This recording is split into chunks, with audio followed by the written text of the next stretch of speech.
Hello, it's Beer O'Clock. It's the Beer O'Clock show on tour. We're in the Shakespeare Head in Holborn, and I'm here with Steve. We've had a beer, we've had a burger. I drank the Roosters Franklin, which is part of the Wetherspoons Beer Festival thing, and Steve had the Theakston's Double Cross IPA. Is that right? That's it, yeah. What do you think of it, mate? I was a little bit disappointed, actually. I was expecting a little bit more from the beer. Being an IPA, I was expecting more hops in the flavour, and all I seemed to get was just a bitter aftertaste and not really a lot else. Oh, that's a shame. Absolutely, yeah. As I say, I was high hopes for anything that's got the letters IPA at the end of it, with the exception of the one obvious omission there. But it was it was easy enough to drink, but as I say, not really too much on the flavour. Just that bitter aftertaste. Yeah, mine's a pale ale as well. Don't know if it called itself a traditional pale ale or a premium pale ale, but it was just a spicy beer. A little bit of hops, a little bit of malt, nothing much else. Tasted a bit watery. Yeah, a bit crap really. But we're just killing time until our tour starts. We're doing our tavern tour today with Dragon and Flagon tours. And so we're going to get probably another pint in before the tour starts. So hopefully we can actually walk through the tour. But we'll soon find out. So we'll report back shortly. Hello and welcome to the Beer O'Clock Show. What you just heard was the first clip from our live Beer O'Clock Show tour. I like to call it the live tour. That Steve and I went on the Dragon and Flagon pub tours on the weekend. And that was our first little clip.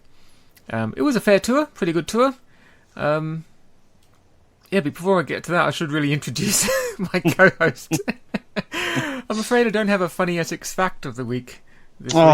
I'm very unprepared this week. Joining me from the county with something interesting is Steve. Hello, Steve. Good evening, Mark. How are you? I'm very well, thank you. How are you? I'm good, thank you. Are you fully recovered from your weekend, your Saturday of debauchery? We were drinking basically for 6.5 hours. Yes, no, I am fully recovered. It was a great day out. Fascinating tour as well. Took in some really decent pubs that I wouldn't have even known existed, and drank some fine beers along the way. Good Indeed. Day had by all, I think. Yeah, that was the longest beer drinking session I've ever partaken in. You should get a badge for that. I should. I unlocked quite a few new badges on tap, that's for sure. You were a badge monster on Saturday. So throughout this episode, you're going to be hearing a few more of those clips that I recorded while we wandered around. We also have an interview with Vic Norman. It's not very long later on in the show. But we are still reviewing a beer this week, and that beer is Cambridge Bitter from Elgood. This is a gift from our mate Andy. He came along on the tour with us on the weekend. He gave one to both Stephen and myself. So we'll be cracking that open in mere moments. But let's just briefly cover... basically, Saturday consisted of, as we've said in the last previous shows, a walking pub tour through Holborn and Bloomsbury, and the very top of the theatre district, basically the top end of Shaftesbury Avenue. We walked around the corner. And we went to 5 pubs. This was Vic Norman. It was myself, Stephen and Andy. And around that, we were drinking beers in each of the pubs, but we also partook in the Wetherspoons Beer Festival. Indeed, we did. We bookended the entire tour with a tray of 9 third-pint glasses full of 3 beers each go. So, yeah, we had 6 beers, 3 beers either end of the tour, as well as what we drank in between. So we have a lot to get through tonight. We'll keep it brief with each one, because I think some of them just don't deserve much of a mention. While we're also reviewing this Cambridge Bitter. So, Steve, do you have anything you want to bring up before we crack on? This is going to be a bit of a funny episode without much structure because of these live clips we're bringing in. But No, I'd like to talk about. I don't know whether there'll be a relevant point to talk about it later, but I'd like to talk about the pub that we went in that had what I consider to be officially the most miserable barmaid in the world. Well, we'll bring that up in a little moment as the question of the week. We have raised this question on Facebook and on Twitter already, but we'll do it officially on this episode. But before that, let's get going with this week's review. Okay.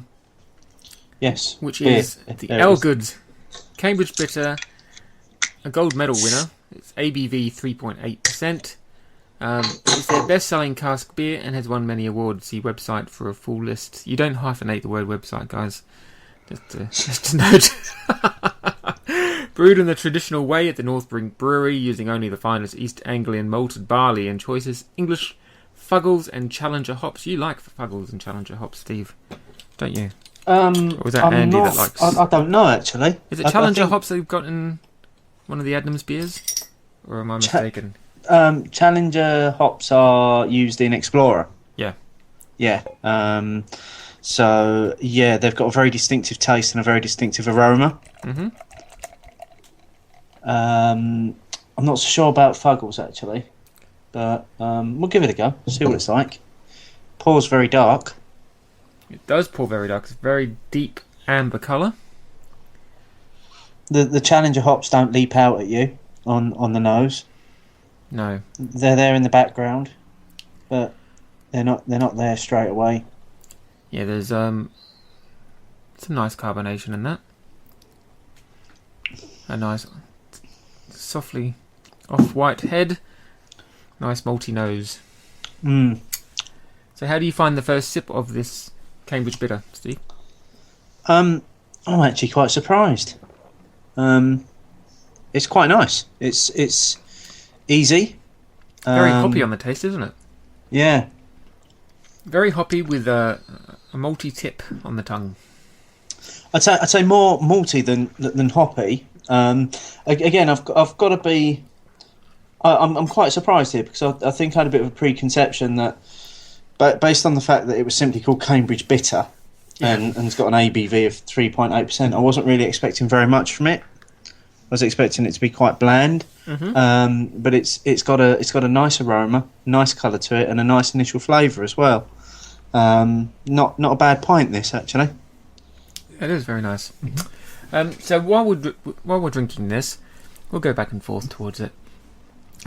Let's go through some of the beers that we had at the not the Cambridge Film Festival. I've only had 2 sips. At the Wetherspoons Beer Festival before our tour started. Okay. We had well, first of all, we had a pint of something first, didn't we? We did. I had a pint of. See, this is Untapped's not working at the moment for me. Okay, so let me see if I can find you on Untapped while I talk about what I had. Okay, cool. Talk about me. I had a Theakston's Double Cross IPA, which I think, as you pointed out at the time, I do like my IPAs and I do tend to lean towards them. Yep. Although, a little bit surprised with this one because I found it quite bland, really, in terms of what came out of it. It didn't really have that hoppy IPA kick that I like. Yeah, bit disappointing, really. Nice kind of strong flavours, but no real hops. And for me, the IPA's all got to be all about the hops. Yeah. Okay, mine was an IPA as well. Yours was Roosters by...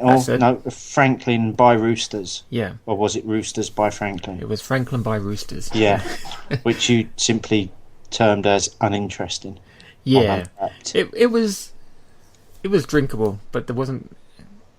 I was expecting... When you got beers that are featured in this beer festival that you haven't heard of before... Yeah. Because you get the ring-ins like Hobgoblin and stuff that are just there because they're popular. Or because, Hobgoblin's a very good beer, so why wouldn't it be? But, yeah, you think you expected a little bit more, as you did from the Double Cross. But, so it was a bit of a disappointing first pint. exactly. if there is ever such a thing. Yeah. But then we moved on to our first round of beer shots. We did, as you've coined a phrase there, the beer shots. Yeah. So it was you, me, and Andy. We had a tray full of 9 third pint glasses. Yep. 3 each of 3 different beers. What were those beers again? They were the first 3 up. First one was by the Buckham Brewery, Right. which was called Adam Henson's Rare Breed. The second was, it's going to be interesting on the pronunciation, Svitura's Baltijos. Oh, that was the Lithuanian beer. Yeah, but by the Carlsberg Group, so questionable.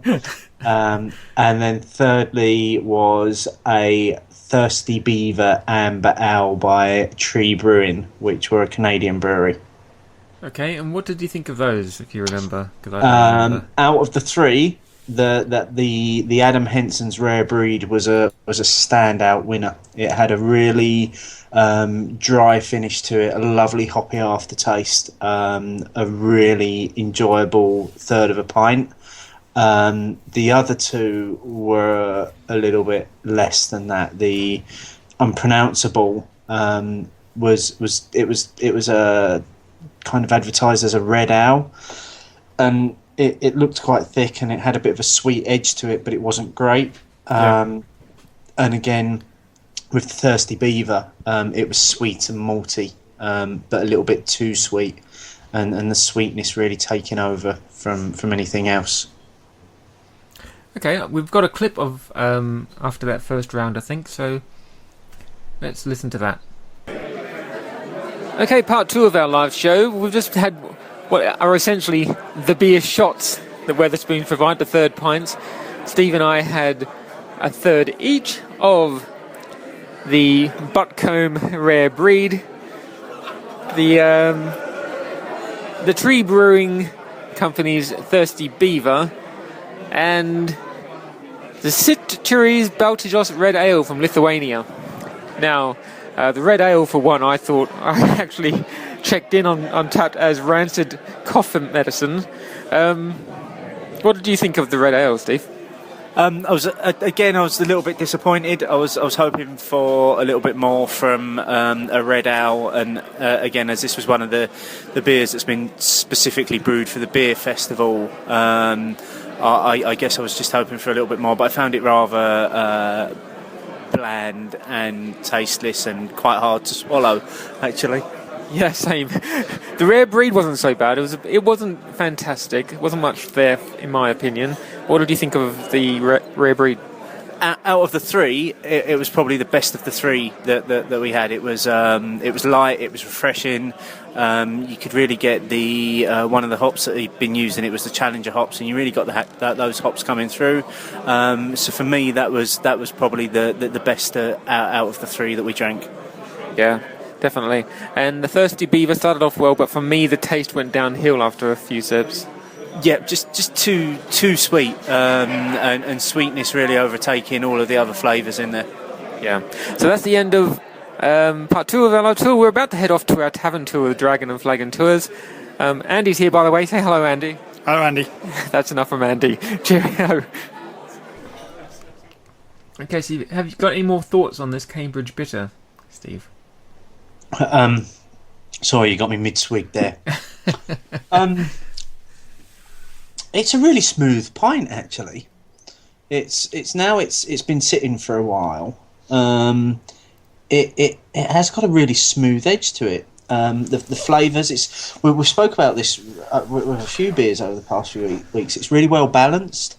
All of the flavours seem to be working together to produce the beer. There's no one flavour that stands out over any other. Yeah, I'm liking it. Yeah, I'm finding a real warm maltiness to it. Yeah, good winter warmer. Indeed, yeah, very smooth, and at 3.8%. Session beer. Session beer. Yeah. This would definitely be a nice one to sit in the pub on a Sunday afternoon midwinter. With a copy of the A Times. copy of the Times and a pie. Something, yeah. And a pie. Pie and beer. Pie and beer. Okay, after that mini session at the Weatherspoons, we met up and started our tour with Vic, and our first stop was at you called it a Samuel Adams pub, wasn't it? Samuel Adams? Samuel Smith's. Where we had together, you and I, the Samuel Smith Porter, Taddy Porter, Porter, which was average, I think. I thought it was quite flavoursome. Actually, I just found it. Again, maybe it's my uneducated taste buds, or the fact that I can't, because I'm not used to drinking that kind of drink, so I could just taste the roasted type of flavours. Yeah, you get what I mean? That's all I got from it. What did you get from that, if you remember? I got the roasted malts. It was a bit of a if you can term different types of liquid as having different types of thickness, it felt a bit thicker than the normal beers that we would drink. Yeah. I'm wondering. I mean, if it was served to us in a bottle from the fridge, and I'm wondering whether it should have been in the fridge or not, because it did come across as being a little cold. Yeah. Which might have taken a lot of the flavours off of it, but who am I to tell pubs how to serve their beer? So, and at that point we saw the wheat beer, but we didn't have it at that point, did we? No. Samuel Smith's are a funny pub. Is it just me, or do they sell nothing but Samuel Smith stuff? They sell nothing but Samuel Smith's. That's all they sell. Is their own brand. Are they like a groovy hip place to go to drink? No.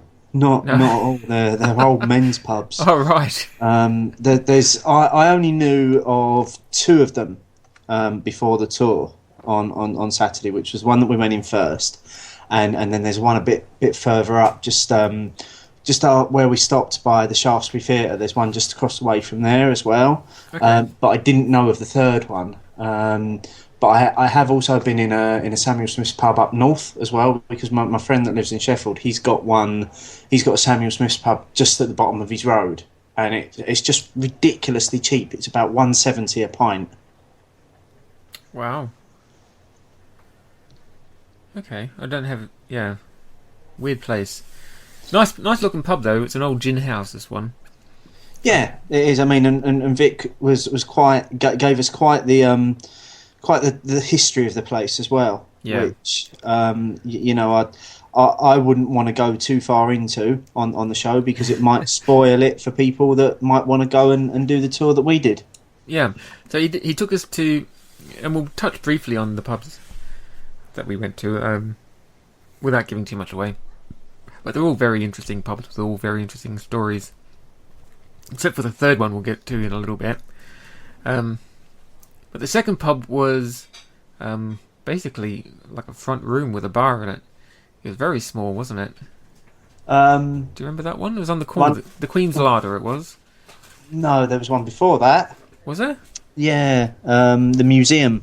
Oh, of course, the museum, which... the Museum Tavern? The Museum... Tavern, yeah. Tavern, right near the museum, the British Museum. We had a couple in there. Yeah. So that's where you had the Howling Owl by the Cottage Brewing Company, which was, I think for a polite way of putting this, a poor man's hobgoblin. I think that's the exact word you used on Saturday. Yeah.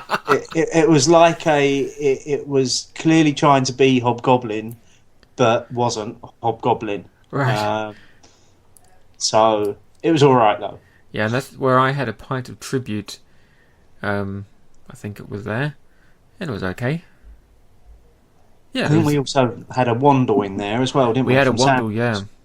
Which I don't think you liked. I would guess by your face. I don't recall liking it, no, but I think I finished it. Because you can't leave beer. It's against the law. You're not allowed to walk away from a pub if you've still got beer in your glass.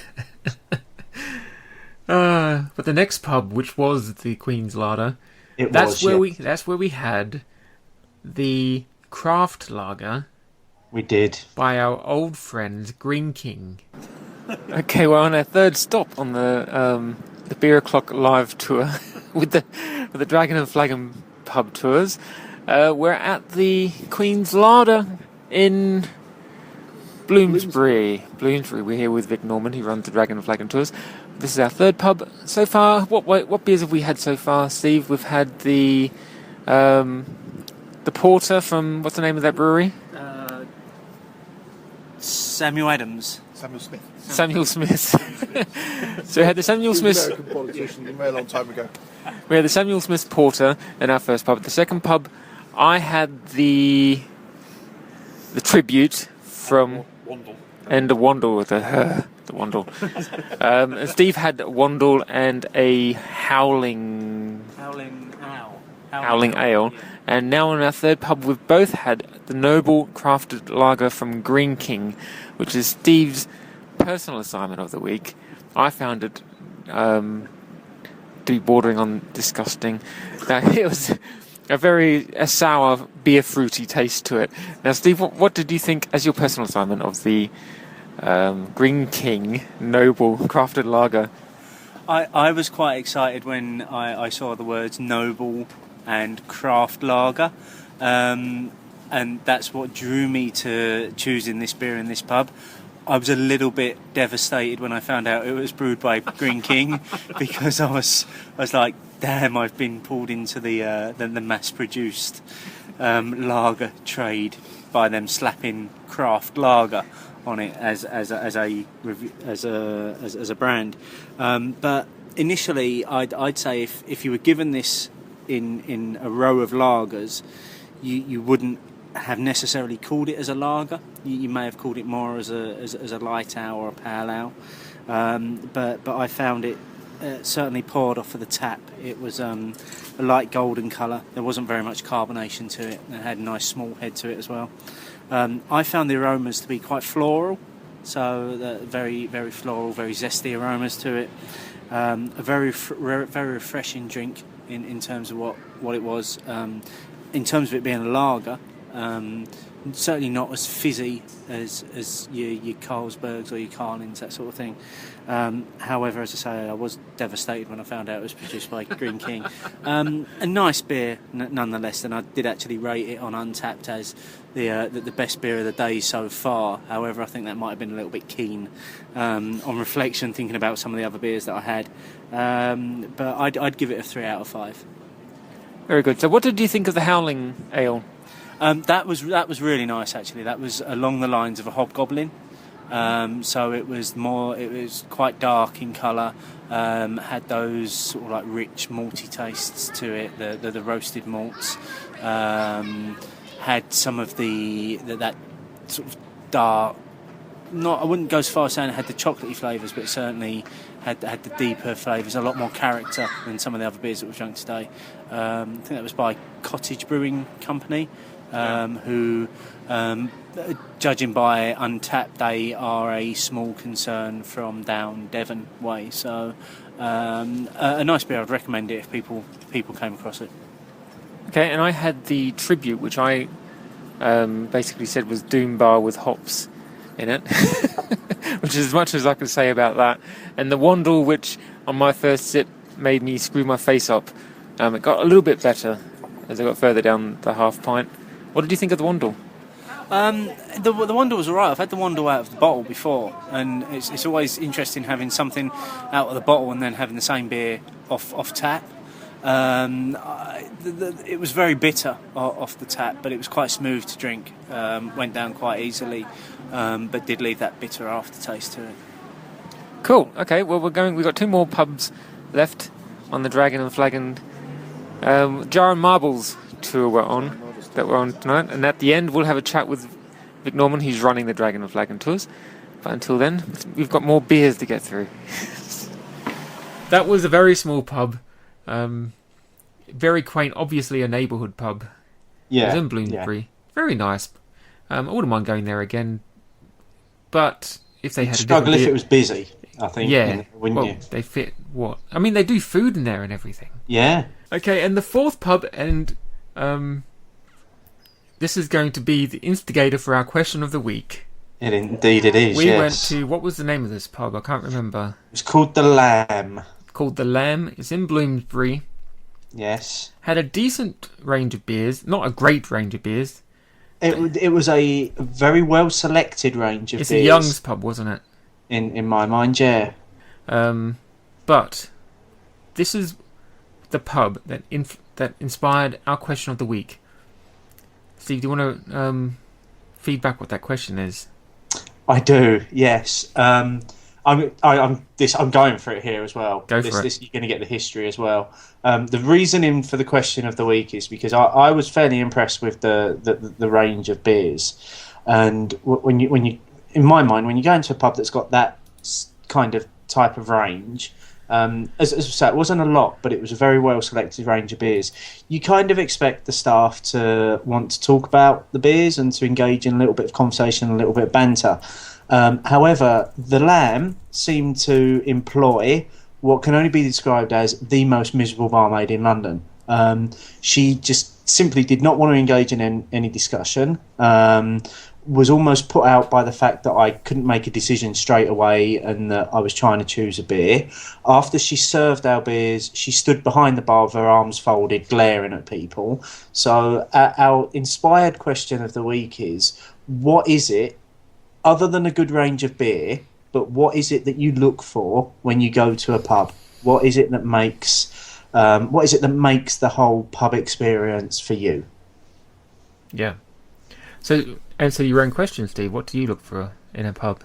Well, it's nice to have bar staff that are knowledgeable about the beers, so they actually know what they're serving to you, and they can tell you. A lot of places that I go to that sell the craft beers, the minute you walk in, if you look a little bit unsure, the bar staff will say to you, "What is it you like?" And from that point, they'll be able to tell you exactly which beer matches your likes. Mm-hmm. I like to be able to have a little bit of banter with the bar staff. If I'm in there for a while, and you've gone back for the third or fourth time, you're getting a bit of a rapport going. So for me, it's about knowledgeable bar staff that are friendly and like a little bit of banter, and then after that comes things like the ambience of the place. Because for me, I don't really like pubs that have got music blaring in them. Because I like to be able to stand and have a conversation with the people that I'm drinking with. Yep. So I suppose just a nice pub that's probably got no music or music just playing simply as background noise, and you've just got that chatter and that buzz of people talking. Mm-hmm. So that's for me what it's about: knowledgeable and friendly bar staff, and the right ambience as well. Yeah, I'm about the same apart from the knowledgeable bit, because I've never been in a position to have to ask people recommendations for beer. I just go, I like that one. But yeah, I like friendly bar staff that are welcoming to you. Yep. But also have a good range of food at decent prices, and also don't have the disco blaring. Yeah, if they've got a good range of beer, they shouldn't need the disco blaring. It's the beer that will attract people to the place. Yeah, I went into a Weatherspoons in Streatham once. Only went in there once. And this was around the time, because my wife at the time, she liked drinking Southern Comfort and Coke. And it was around this time that they stopped selling Southern Comfort for some bizarre reason. So I went up to the bar and I said, "Can I have a Southern Comfort and Coke, please?" And he said, "Oh, we don't do Southern Comfort anymore." So I said, "Oh, well, what do you have instead?" Meaning, what have you replaced it with? Yeah. And he kind of laughed and looked behind him and said, "What do you bloody think, mate?" And pointed to all the bottles behind him of all the different spirits. Yeah. I thought, bloody hell. So we never went into that place again. Yeah. I'm going to give I'm going to give a shout out here to one of my favourite little haunts, the Holborn Whippet, which is a place I go to quite regularly. The guys behind the bar in there are fantastic. They are absolutely fantastic, and particularly there's a barmaid that works in there that if you're unsure, she will tell you which beers that would probably suit your flavours, and she will even give you a small taster in a half pint glass, so you can have a little sample before you buy as well. Nice. I think they've got it. They've not been open long, and I know we've mentioned them before, but they've got it absolutely right for me. They've got an excellent range of beers. They've got the fantastic atmosphere and buzz when you walk in there, and they've got bar staff that are engaging, knowledgeable, and friendly. I would, if anybody is in the Holborn area, it's quite literally a 2-minute walk from Holborn Station. Just go and check out the Holborn Whippet. It's a lovely little pub. Yeah, head north. Yes. Yeah, and from there that you can continue on up to Euston and try the Euston Tap, which has got a very similar feel to it. Yeah. as well. I think in the new year we might meet up there for a little get together. I think we will. Yeah. Yes, there's no might about it. We'll have a night where we'll do the Whippet and the Euston Tap in one night, I think. Cool. Well, carrying on with the tour, it was around this time that I did a little brief interview with Dragon and Flagon Tours, shall I say, curator? Well, the guy who runs them, Vic Norman. Very knowledgeable about his trade, about the beers, and about the area of London itself. And here's a very short interview I did with him. Okay, we're here in the Lamb in Bloomsbury, and I'm here with Vic Norman from Dragon and Flagon Tours. Thanks very much for having us along today, Vic. No, it's been really great so far. 4 out of 5 pubs done. Yeah, it's been a great day so far. We have, as Vic says, gone through 4 pubs. We've got one more left. And I thought it would be a good time to have a quick chat with Vic while it's rather quiet in this pub here. So, Vic, when did you start with the Dragon and Flagon Tours? I started a few years ago, I'd say about 5-7 years ago. Back then it was just a hobby. A friend and I wanted to find the oldest pub in London, and we took 3 years going around an awful lot of pubs, drinking an awful lot of beer as a sacrifice for our art. And eventually I kind of put a basic tour together, and then friends would come down and say, the pubs in London, take us on a tour. And I researched the history. I never ever thought about it being a business, and then somebody asked me to do it for a charity, to raise some money for some funds for a charity. So I did, and they raised a couple of £100. And I thought, well, hang on a minute, maybe there's something in having this as a business. And so a couple of years ago I launched it as a business, had one tour once a month, and now I have I do 2 tours a week, and I've got 6 different pub tours altogether. So that's kind of how it's evolved.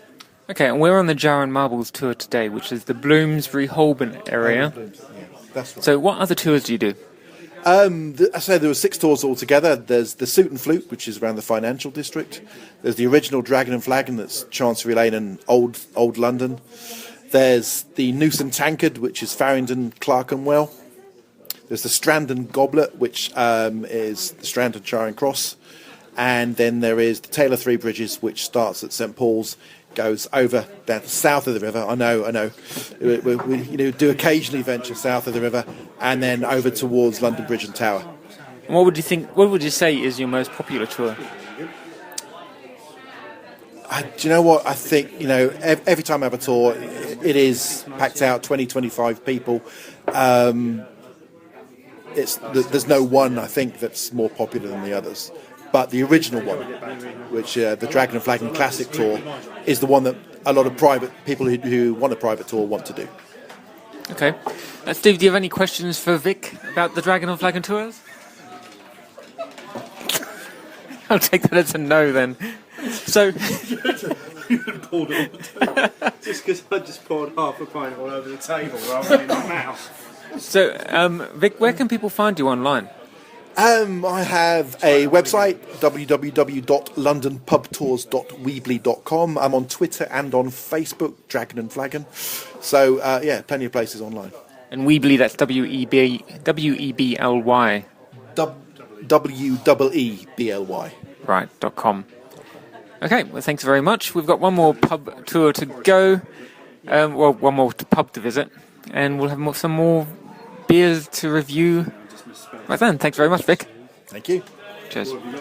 Steve, how's your Cambridge bitter going, mate?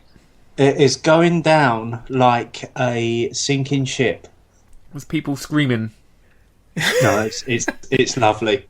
It is very nice, isn't it? It's and as it's warming as well, because again, all of my beers are living outside at the moment. They've been banished from the house to live in a box in the garden. So as they're coming back in the house, they are pretty much they're not even what I could call cellar temperature anymore. They're just cold now. So I'm going to have to start bringing them in a little bit before I drink them to get the flavour. But so this is beginning to warm, and it's unlocking. For me, I'm getting a lot of malts from it. This is a more malty beer than it is a hoppy beer for me. Now that it's warmed up, definitely. Yeah, In fact, very nice bottle. I'm just going to see if it appears on our friend Cyclops beer. Very good. We need a little jingle for Cyclops every time we bring it up, I think. We do. Cyclops beer. Tells us the flavour. And what we should be tasting. Because we don't have a clue. Oh, here we go. Bingo. Okay, so Cambridge Bitter. Again, slight variation on the ABV on Cyclops, 3.7 as opposed to 3.8. But I think it's a different label. So and that looks like their pump clip.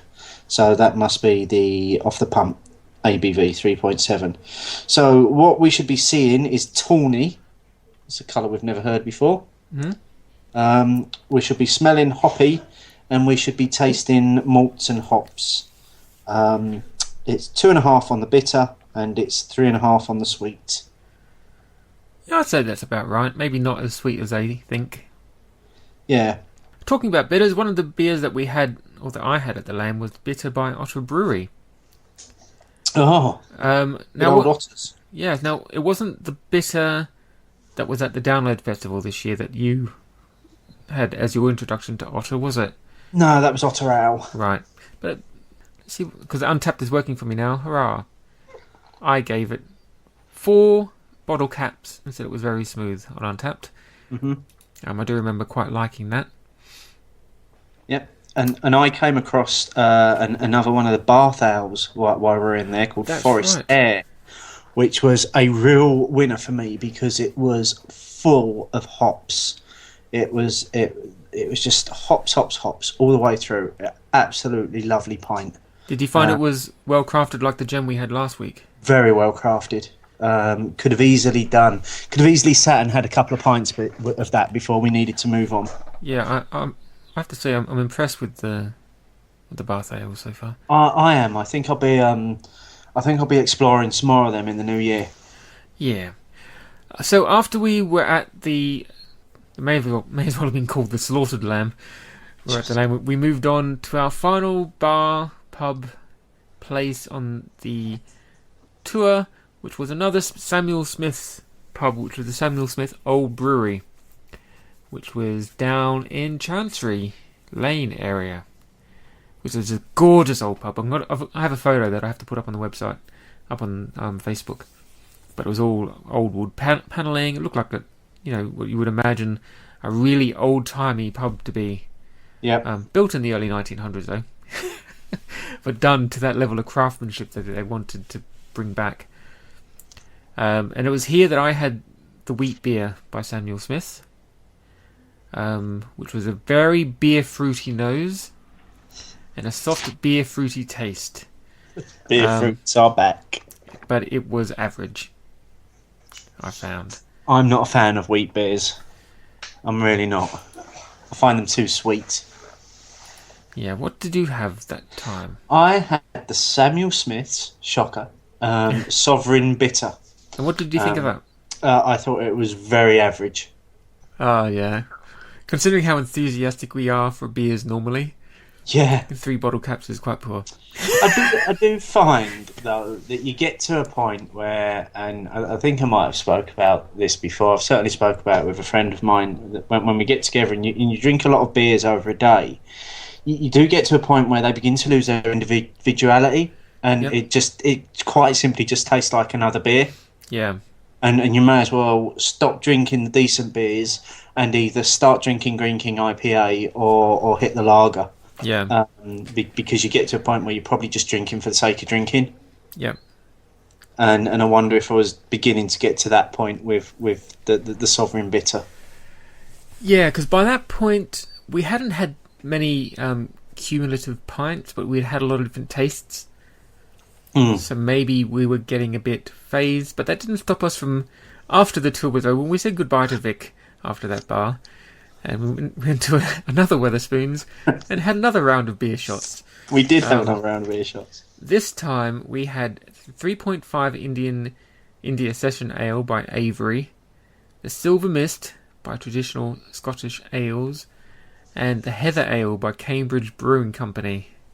The 3.5 was lovely.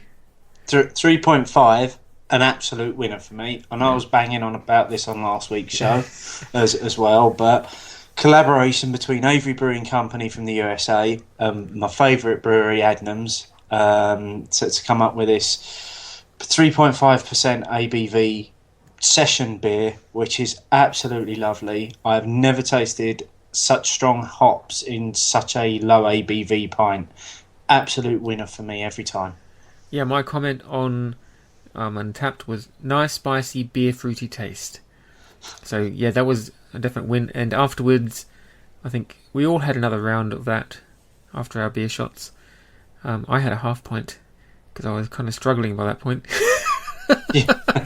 And I think you and Andy both had a pint each. I think that's where we've got the famous picture that's up on the Facebook page of the ever decreasing pint size glasses. Yeah. The small one was yours. Yeah. And the other beers, there was a Silver Mist by Traditional Scottish Ales, which I found really smoky tasting and frankly disgusting. I didn't enjoy it. I gave it a 1.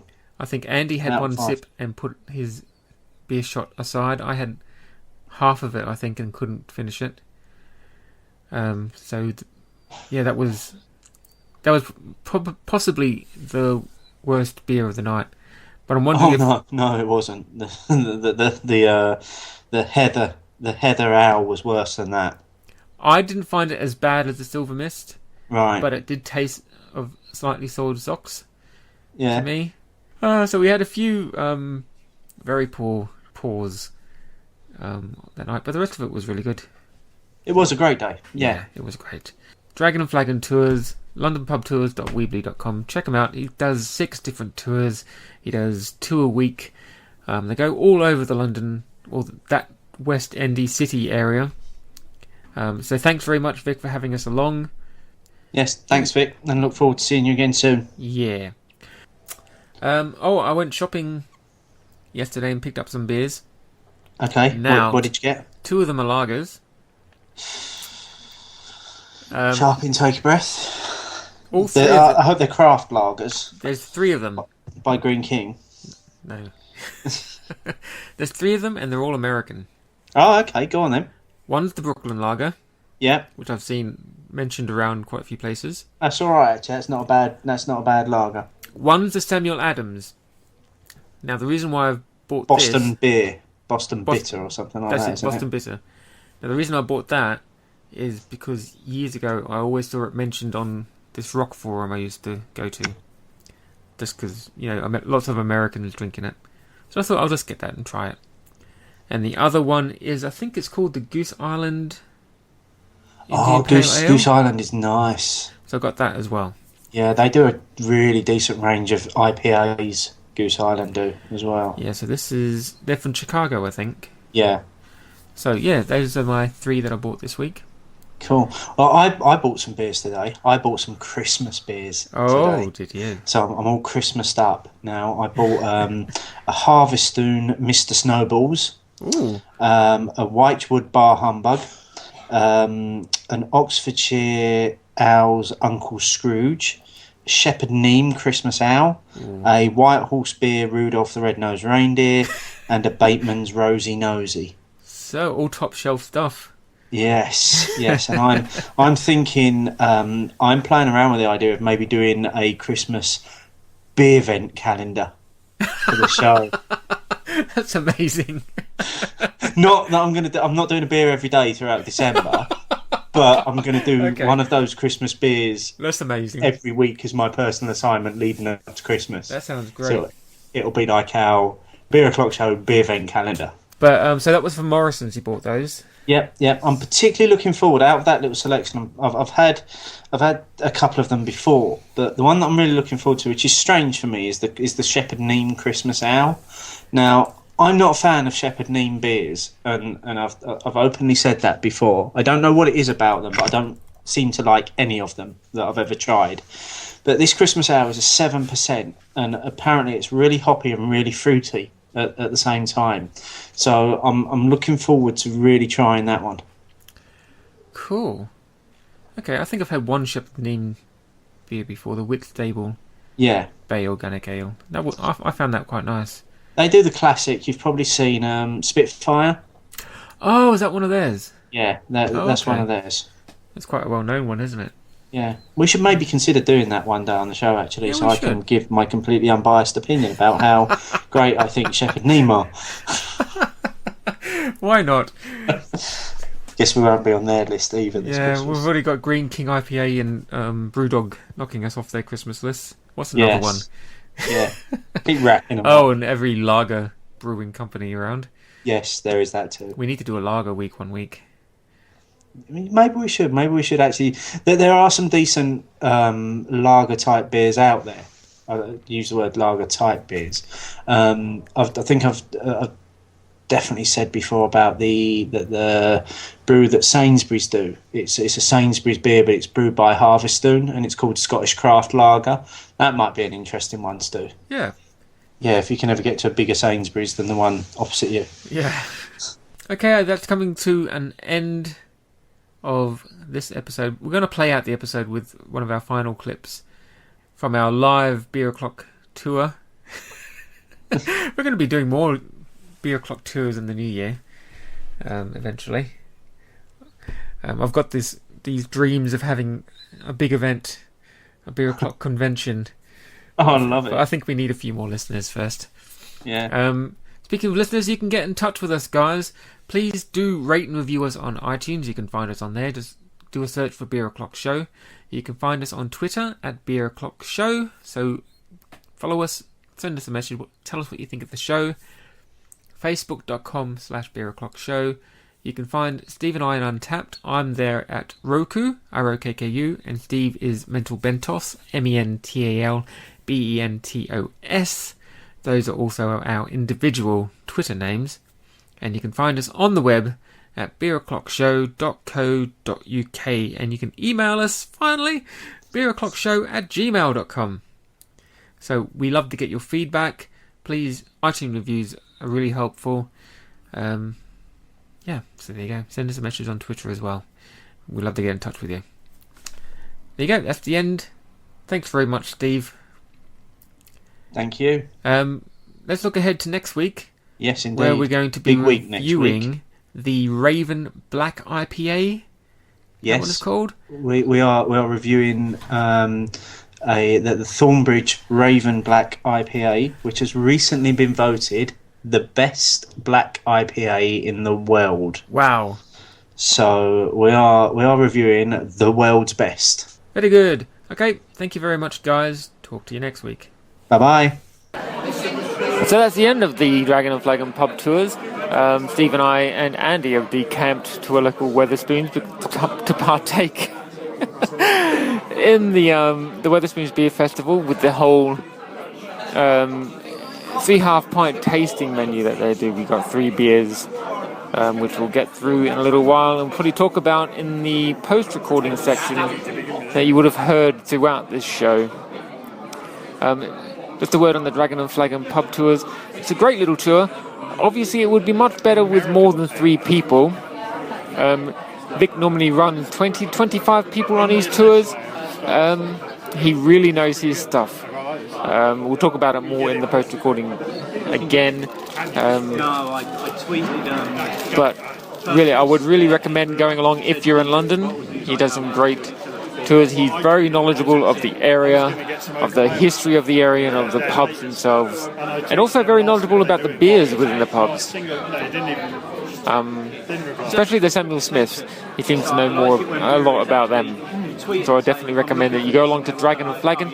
You can visit him, as he said in the little interview bit we recorded. LondonPubTours.weebly.com, and you can find him on Twitter and on Facebook at Dragon and Flagon on both. I really like this. This is Mark, signing off somewhat from a Wetherspoon somewhere in Bloomsbury. A little bit wobbly. Good evening.